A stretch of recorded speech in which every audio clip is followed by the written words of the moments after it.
Have you ever noticed everybody talks about the theory of frontline engagement and empowerment? But how do you make it a reality? Hi, this is Brian Lee, healthcare's engagement expert and founder of Custom Learning Systems.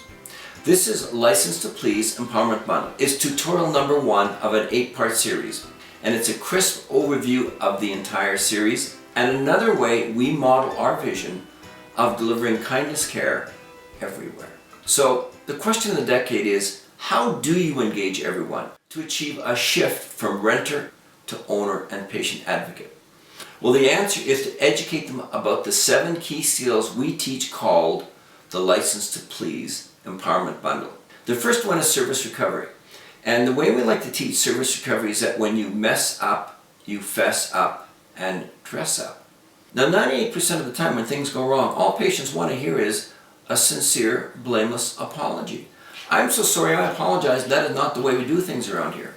You brought the patient in for an x-ray, the machine was down, they took the day off without pay, they hired a babysitter.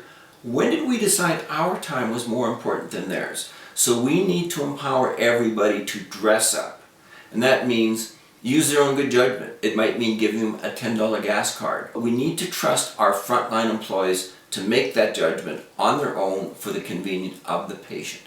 This is how we make every caregiver a patient advocate. Number 2 is the 6-foot rule. It's really easy. We make eye contact, smile, and greet everyone in the hallway when we're within 6 feet in the hallway. We want it to be a welcoming smile.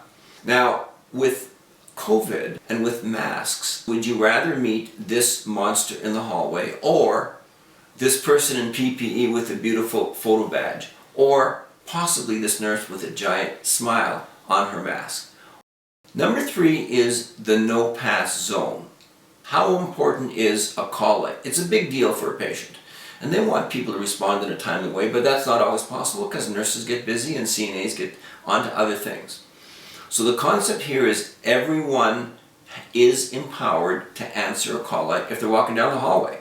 You don't need to be a nurse to get somebody's glasses, and you sure don't need to be a nurse to prevent somebody from having a disastrous fall that could threaten their life.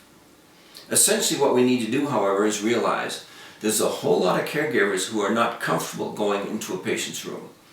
So we need to teach them the 8 things they can do and the 8 things that only nurses and CNA should do.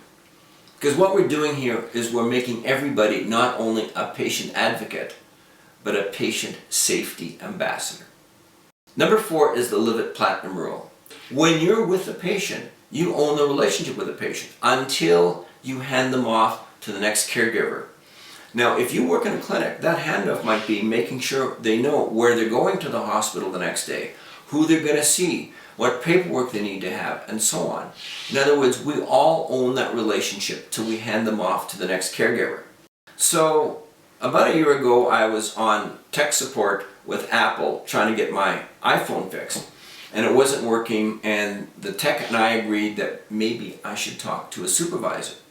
So Reagan comes on, she says, "Hi, my name is Reagan, I'm your supervisor, and I will own your problem until it is solved." Who says that? Folks, we can do that. Number 5 is managing up. And essentially what we want to do here is make everybody a patient navigator. So let's imagine you're approached by a patient in the hallway and they need to meet one of your colleagues, a fellow nurse. So as you walk in the hallway, wouldn't it be cool for you to say something nice about the nurse? You know, they've been with us for 11 years, they're experts, they love going for continuing education. So you can either do this on the route, or how about saying it in front of that other nurse? When I'm in a restaurant and a waiter or waitress says, "Any questions?" and I say, "Is it true you're the best waiter in the place?" And you know what they almost always say? "Yeah." Now what are they going to do? They're going to live up to that expectation. So think about it. By managing up, we're sharing the love, we're creating better relationships. Above all, we're building confidence with the patient in the person that's going to look after them. Number 6 is license to silence. And essentially what we want to do here is empower everybody to speak with a quieter, gentler voice in patient care areas and fix noisy everything. Let's get rid of the banging and clanging. We need to lower the lights during that time, and we need everybody to be an owner. Number 7 is freedom to clean. Let me make a key point here right now. Housekeepers and EVS techs are not invisible individuals. They're lifesavers. They sanitize, they disinfect, they make it safe for everybody. And everybody needs to be empowered with the freedom to clean. Who says you're too busy to pick up paper or dirty bandages on the floor? Who says you're too important to keep your workspace organized? So let's embrace freedom to clean, because here's my point. Patients are not living in our workspace. We are working in their living space. How would you expect somebody to work in your bedroom when you're not feeling well? So there you have it, 7 best practices that empower the front line. Now, to help you remember, I want to wrap this up with some memory hooks. Let's think of it this way. When you practice service recovery, you mess up, fess up, and dress up. When you do the 6-foot rule, you look up.